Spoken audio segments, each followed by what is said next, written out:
exposed jaw and tendon before he crumpled. In seconds, chaos. Walls ruptured, vents exploded, and the corridor filled with dozens, hundreds of the slime aphids, each dragging an organic cable, moving with impossible coordination.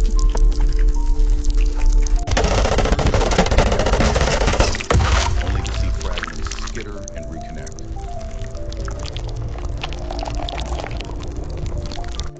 He clubbed another. It wrapped around his right, dissolving steel. Damn it! Not again!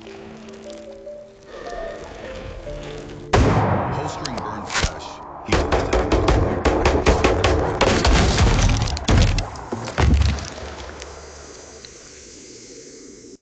But the pain came anyway. Horrible, chewing agony where the slime touched bare skin. Mercer plunged